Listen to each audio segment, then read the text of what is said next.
사연관의 더블체크로 이어가겠습니다. 저희 월요일에는 시장에 대한 이야기 좀 더 집중적으로 다뤄보고 있는데요. 매주 쏟아지는 리포트 중에서도 한 번 더 체크해볼 필요가 있는 부분들 집중적으로 보겠습니다. 오늘도 교보증권 스마트 영업부 디테일 차장님이죠. 사연관 차장님과 함께하겠습니다. 안녕하세요. 네, 안녕하세요.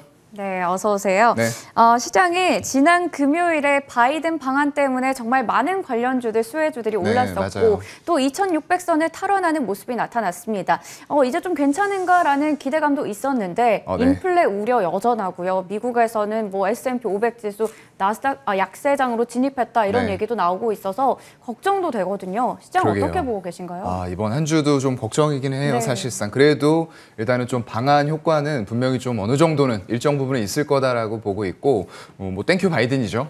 근데 이제 그게 플리즈 바이든 제발 그런 공약들이 쭉 이어지면서 좀 디테일하게 내용들이 세세하게 나와줬으면 좋겠다라는 생각을 좀 해봤고요.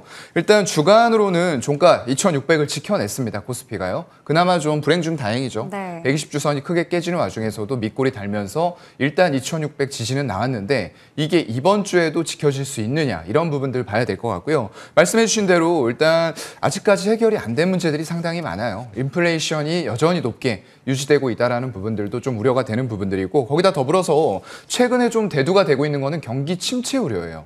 중국이 코로나 봉쇄를 하면서 굉장히 성장률 자체가 낮아지고 있고 향후 전망치조차도 낮아지는 그런 효과가 나타나고 있는 부분이고요. 그래서 성장에 심각한 차질을 빚고 있습니다. 이거는 어떻게 좀 해결될지 체크를 해봐야 될 가장 중요한 부분 중에 하나라고 보고 있고요. 미국 경기도 더불어서 하강 조짐을 보이고 있어요.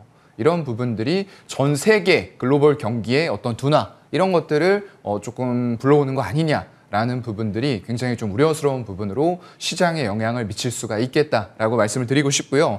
또 유럽 에너지 가격 폭등하면서 인플레이션 계속 대두가 되고 있는 그런 상태고요. 신흥국들은 러시아, 우크라이나 전쟁까지 겹치면서 어떤 식량, 엔겔 지수가 굉장히 높은 곳들이거든요. 네. 그런데 그런 곳들이 지금 엔겔 지수가 더 치솟는 이런 현상들이 발생이 되고 있는 거예요. MSCI 세계 지수 보게 되면은 지난 한 주 동안에 1.5% 하락을 했습니다. 그리고 5월 한 달간으로 보게 되면 5%가 넘는 하락이었어요. 연초 고점 대비해서는 18%의 급락이 나오고 있는 상태이기 때문에 여전히 하락은 현재 진행형이다 라고 볼 수밖에 없는 상태고, 일시적인 효과는 있겠으나 이게 지속적으로 외국인들의 매수를 전환시킬 수 있을지 이런 것들은 조금 더 체크가 필요할 것 같습니다. 네, 아무래도 뭐 국내 증시가 반등이 나오긴 했지만 대내외적인 리스크 여전히 있는 맞아요. 상황에서 네. 바이든 방한이라는 게 깜짝 정말 이런 이슈가 될 것인지 아니면 지속적으로 지수를 좀 받쳐줄 수 있는 그런 이슈가 될지는 지켜봐야 될 것 같습니다. 그렇다면 주간으로 보셨을 때 사연관 차장님께서 고른 주간 베스트 리포트들 한번 체크해 보도록 하겠습니다. 자, 먼저 첫 번째 리포트인데요. 제목이 또 새롭네요. 살 거 다 사셨으면 네. 이제 하고 싶었던 거 하셔야죠. 네. 이제는 좀 우리 뭐 여행도 가고 좀 소비도 해보자, 쇼핑도 해보자 이런 얘기인 것 같은데 네. 어떤 내용이었나요? 근데 제목은 좋아요. 네. 굉장히 좋은데 살 거 다 샀는데 돈이 없어요. 네, 그리고 실질적인 네. 구매력도 금리가 올라가다 보니까 영끌에서 모았던 것들을 이자 부담해야 되고 더 그렇네요. 부담이 되는 거거든요. 근데 실질적으로 살 수 있는 돈이 없다라는 거예요. 일단은 이 리포트의 주제는 그건 것 같아요. 유형의 상품들에 대해서 소비를 맞췄으면은 무형의 상품에 대한 소비가 트렌드가 될 것이다 라고 얘기를 하고 있어요. 뭐 좋은 얘기인데 과연 이게 가능할지 일부 계층에서는 가능할 수 있어요. 그때도 말씀드렸던 것처럼 뭐 가만히 내가 아무것도 하지 않고 있어도 불로소득이 한 달에 1,000만 원, 2,000만 원 이렇게 들어온다. 그러면 쓸 수 있어요. 네. 그런데 열심히 일하는 만큼 해야 되는데 그러한 일자리마저도 지금 스태그플레이션이라던가 경기, 하강, 우려 이런 부분 때문에 일자리가 점점 더 없어질 가능성도 있는 그런 구간이거든요. 그럼 영끌에서 샀던 내 자산들, 부동산, 그리고 코인 같은 것들도 최근에는 굉장히 급락하는 모습들 보여줬어요. 이거 어떻게 할 겁니까? 답이 없는 거죠. 네. 그런 상태이기 때문에 일단 뭐 일부 동의하는 바는 있어요. 팬데믹 기간에 자산 가치가 상승했고 이로 인한 보복 심리가 소비로 연결이 됐다라는 부분들, 가전이라던가 가구, 자동차 같은 유형 상품에 그동안 했다라고 하면은 이제는 조금 더 무형적인 상품, 나의 어떤 가치를 찾는다거나 조금 더 소비 욕구를 더 크게 만족시킬 수 있는 이런 쪽으로 옮겨가야 된다. 이런 얘기인데 지금 온라인 중에서 여행, 교통, 문화, 레저 부문 합산 소비액이 19년도에 20조 4천억이었어요. 그런데 21년도 보게 되면은 10조 6천억으로 줄었습니다. 48%가 감소한 거거든요. 네. 엄청나게 감소됐기 때문에 이러한 부분들이 기저효과로 인해서 커질 수가 있다라는 부분들을 리포트에서는 얘기를 하고 싶었던 것 같아요. 그래서 이런 고가 유형 상품의 교체 주기를 최소 4년으로 보고 있어요. 그렇다면 코로나 팬데믹 이후에 무형 소비가 되기 전까지 이런 부분들, 유형 상품에 대한 소비는 당분간은 침체가 된다라고 전제를 하는 거죠. 왜냐하면 이미 기소비를 했기 때문에 그걸 또 바꿀 만한 여력은 안 된다는 거예요. 그래서 24년까지는 이런 무형적인 상품에서 여행이라던가 콘서트, 이런 쪽들에 대한 소비가 더 일어날 수밖에 없다라고 얘기를 하고 있어요. 지금 콘서트에 보면은 티켓가가 19년 대비해서 20% 증가가 됐고요. K-팝 팬덤이 글로벌화가 되면서 수혜를 크게 또 받고 있는 이런 실정들을 여러분들도 체감적으로 피부로 다 좀 느끼실 수가 있을 거예요. 거기다가 드라마는 좀 제작비 그리고 리쿰률이라고 하는데 투자액 대비해서 수익률입니다. 내가 투자한 거에 대비해서 얼마나 많이 벌었느냐, 이걸 리쿰률이라고 하고요. 거기다 편수까지도 동반 상승을 하고 있어요. 그래서 이런 부분들도 항상 우상향으로 가는 길목에서 계속 서 있는 이런 업종 섹터라고 보시면 될 것 같고요. 극장도 지난 2년간 가격을 알게 모르게 40% 인상을 했어요. 관객이 없었는데도 말이죠. 네, 이런 인상이 일어났기 때문에 이런 것들이 이제 단기적인 수혜는 분명히 받을 수 있을 것이다 라는 부분들 저도 동의를 하는데, 일단 아까 말씀드렸던 대로 유형 상품에 대해서 다 소비했는데 지금 올라가는 와중에 있어서 여행이나 이런 부분들은 솔직히 적은 비용이 들어가는 분야는 아니에요. 그렇죠? 그렇기 때문에 그런 거에 대해서 소비를 큰 폭으로 하려는 어떤 실질적인 구매력들이 계속 유형 상품 소비 이후에도 발생이 될 수 있을까라는 부분들에 대해서는 저는 의구심을 가질 수밖에 없어서 이 리포트 전체적인 큰 그림에 대해서는 동의를 하지만 일부 업종 선택이라던가 이런 부분들에 대해서는 약간은 좀 다른 의견을 말씀을 드렸습니다. 네, 확실히 저도 좀 체감을 하는 게, 네. 뭐 예전에는 우리 지인들이 봤을 때 뭐 네. 인스타를 보면요, 네. 물건을 많이 샀어요. 그렇죠. 명품 오픈런 이런 거 많이 하다가 맞아요. 이제는 범죄도시 2를 보러 간다던가 네. 해외 여행을 예약을 했다 이런 얘기를 네네. 많이 하더라고요. 그렇죠. 그래서 이게 큰 틀에서 보면 좀 괜찮지만 우리가 피부로 직접 와닿기에는 맞아요. 돈이 없다라는 네. 얘기를 해주셨는데, 인스타는 약간 좀 광고성이 좀 있기 때문에 맞습니다. 그런 것들은 좀 일상적인 부분은 아닐 네. 거라고 좀 배제를 하시는 게 좋을 것 같아요. 네. 그래서 사실 여기서 지금 탑픽으로 제시한 게 스튜디오 드래곤이었는데 넷플릭스가 빠지면서 정말 많은 OTT 관련주들이 빠졌는데 증권가에서는 이게 또 저가 매수 기회다라고 얘기를 하고 있지만 맞아요. 우리 사연관 차장님께서는 좀 다른 업종 종목을 가지고 오셨거든요. 네, 맞아요. 일단 저는 스튜디오 드래곤에 대해서는 사실 별로 좋아하는 종목은 아니에요. 네. 이슈가 반짝반짝 있기는 했었는데 이게 과연 지금 자리에서 어떤 외국인들의 지분율을 크게 불러일으키면서 상승을 할 수 있는 자리인가? 라는 부분에 대해서는 조금 이제 퀘스천 마크를 달 수밖에 없다라는 부분들이고요. 일단 외인 지분 감소 추세가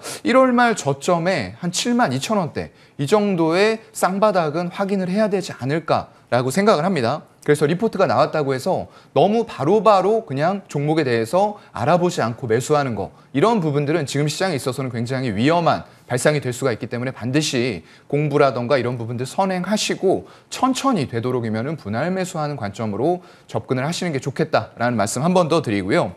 일단은 올해 예상 순이익이 한 650억 좀 잡아봤어요, 제가요. 그동안 추이 이런 것들 보고 컨센서스 보고 잡아봤더니 650억 잡았을 때 현재 시총에서 PER이 35배 정도가 나와요.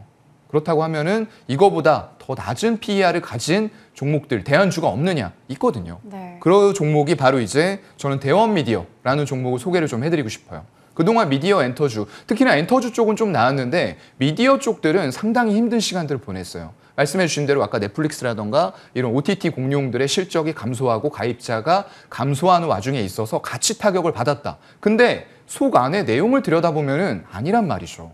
그러면 이런 것들에 대해서는 옥석 가리기가 분명히 들어가야 되는 부분입니다. 그래서 간단하게 소개해드리면 만화, 애니메이션 콘텐츠 관련된 종합 기업 이렇게 보시면 될 것 같고요. 1분기 실적 잘 나왔습니다. 매출액 대비 당기 순이익이라던가 영업이익이 굉장히 큰 폭으로 상승했어요. 100% 가까이 이제 상승을 한 부분들이고요. 2019년 저점으로 해서 꾸준히 실적도 증가를 하고 있습니다. 거기다가 국내에서 대형 방송이 가장 많은 프로그램을 보유를 하고 있어요. 유통 쪽에서는 닌텐도 시리즈라던가 게임기, 소프트웨어 이런 쪽으로 활발하게 매출 비중이 거의 70%를 넘기고 있는 상황이고요. 거기다가 대원 CI, 외부 작가 IP를 활용을 하고 있는데 이게 고유 IP를 활용을 할 수 있는 스토리작 이쪽까지도 같이 확보를 하고 있단 말이죠. 그래서 이런 부분들, 아머드 사우루스가 또 굉장히 꼬마들한테 인기가 높다라고 하더라고요. 이런 부분이 네. 완구 쪽으로 이어지면서 네. IP 활용을 한 여러 가지 수익원 창출이 될 수 있다라는 의미가 되겠죠. 그래서 1분기 순이익이 굉장히 잘 나왔어요. 근데 이거를 단기 순이익 올해 200억 정도로 약간 좀 보수적으로 잡은 거거든요. 이거로 계산을 해봤을 때 PER이 몇이 나오느냐? 10배가 안 돼요. 9.5배고 역사적인 하단보다도 한참 아래에 있습니다. 그렇다고 하면은 지금 어려운 시장이지만 저는 오히려 이런 종목에 조금 관심을 보이면서 분할 매수 관점으로 접근하는 게 향후의 수익률에 있어서는 훨씬 더 좋은 수익을 가져올 수 있지 않을까라고 보고 있습니다. 네, 저희 스튜디오 드래곤 대안주로 대원 미디어 한번 체크해봤습니다. 이 종목 유심히 한번 지켜보도록 하겠고요. 두 번째로 더블 체크해볼 리포트 확인해 보겠습니다. 바로 항공산업인데요. 안개가 걷히기 전에라는 한화에서 지금 리포트가 나왔습니다. 앞서 얘기 드렸던 거랑 같은 맥락인 것 같아요. 네. 여행 쪽 지금 많이 또 주목을 받고 있는데요. 맞아요. 일단은 좀 나눠서 생각을 해봐야 될 것 같아요. FSC가 있고 그리고 LCC가 있어요. 네. 풀 서비스 카고라고 하고 로우 코스트 카고라고 하거든요. 근데 이쪽은 약간 좀 차별화를 해야 될 것 같습니다.